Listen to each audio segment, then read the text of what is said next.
good evening, depending on wherever you're watching me from and depending on the time you're watching me.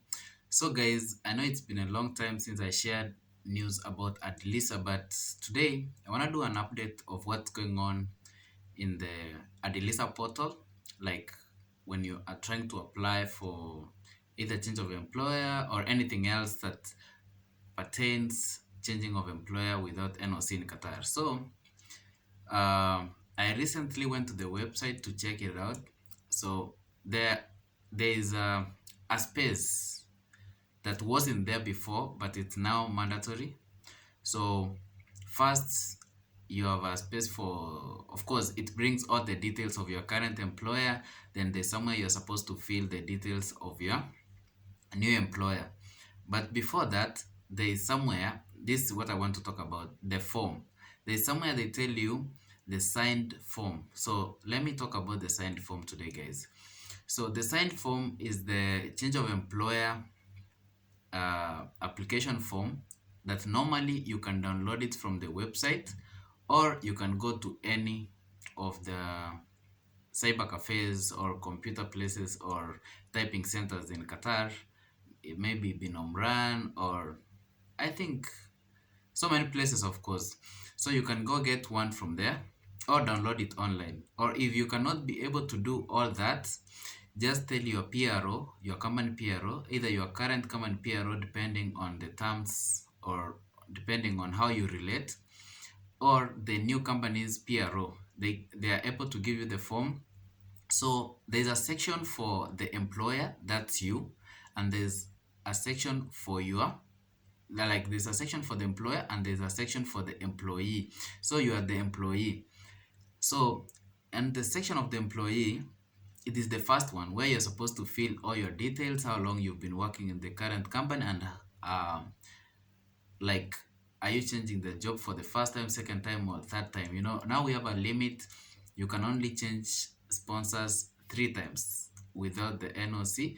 And once you have completed the three, you have changed employers 3 times, then the last employer, for you to move to the fourth employer, then strictly you need to have an NOC, otherwise you will not be able to move. So Qatar government has only given us 3 chances for changing job without NOC.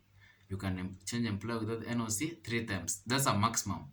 So, and this applies if not from the first time that you landed in Qatar, but it applies since the new labor law came through. So if you have changed the first time, maybe those people changed last year in 2020 or early this year, you will change maybe this December or this year in the meeting, then you will be remaining with one more last chance to change without the NOC. Otherwise, the third and the fourth time, you need to be given an NOC from your company. So let me talk about this form shortly. And guys, please subscribe, share, and comment. And it's not like I've been assuming your questions, but it's because most of my videos covered all your questions. So you could always go search on YouTube, Google, and you find that my videos are the ones popping up. So I had already finished everything about the ADLSA, but this week I'll do a recap, and I'll be talking about more updates, for example, that form.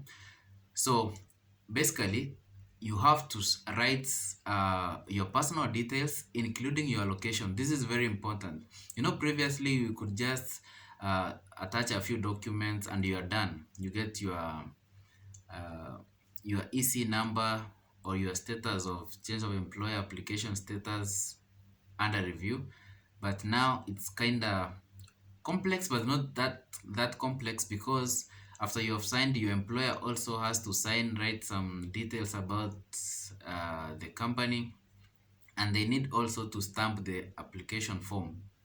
That's very important. They need to stamp and sign, and the person who will be doing that is not the PRO, is not the HR, but the authorized person for the company. It can be the owner of the company, the GM, or anyone who is found in the, you know, the company has a computer card.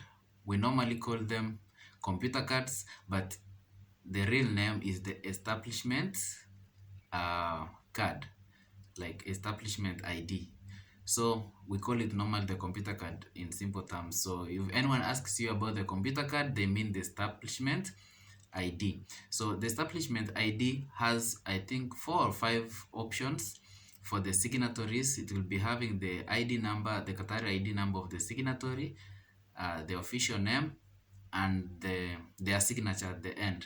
So the government has those numbers and their signatures. So no one can sign if they are not the signatories of the company. That's very important. Don't just find anyone to sign for you those documents. It has to be the signatory of the company. Some companies have only one person if it's a young company, or some companies have several people who can sign for them. Maybe the company is owned by brothers or family, so anyone from the family can sign, and to some extent some GMs and assistant GMs are signatories on the computer card. But you have to look at the computer card, they are there.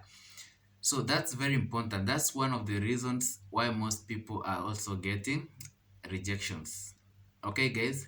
So I really didn't want to go back to talk about ADLSA, but this week I'll be doing more of ADLSA, and I will be answering a few of the questions that come down in the comment section.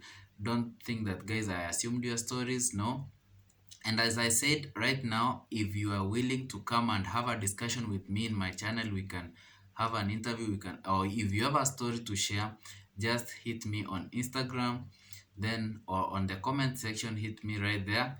Tell me you have a story, a special story. Maybe you want to share your experience in Qatar. You want to give us the reasons why you came to Qatar, how your life has been since you came to Qatar, comparing to the past life that before you came to Qatar. Maybe you were so down, but you have come to Qatar, whether the work is really tough, but it has enabled you to move 1 or 2 steps forward. So just hit me on Instagram, come, let's have a discussion. And if you have any ideas to share on my channel, you're free to come and air anything that is positive in this channel. Mostly, or like, I deal with positive vibes. People out there have done negative vibes. They have destroyed names of different countries in the Gulf. But for me, yes, things happen. I'm not saying that nothing happens, but I want to share more positive, because what you preach is what will be, or what you talk about more is what will grow in the minds of people. Otherwise, if you feed people with negativity, it will be negativity forever. But if we feed people with positivity, trust me, things will change, and we'll be having more positive vibes. So keep the energy coming. Stay tuned. Subscribe, subscribe, subscribe. Your boy Vic Seezzo. I'm signing out, but make sure you subscribe, guys. See you on the next one.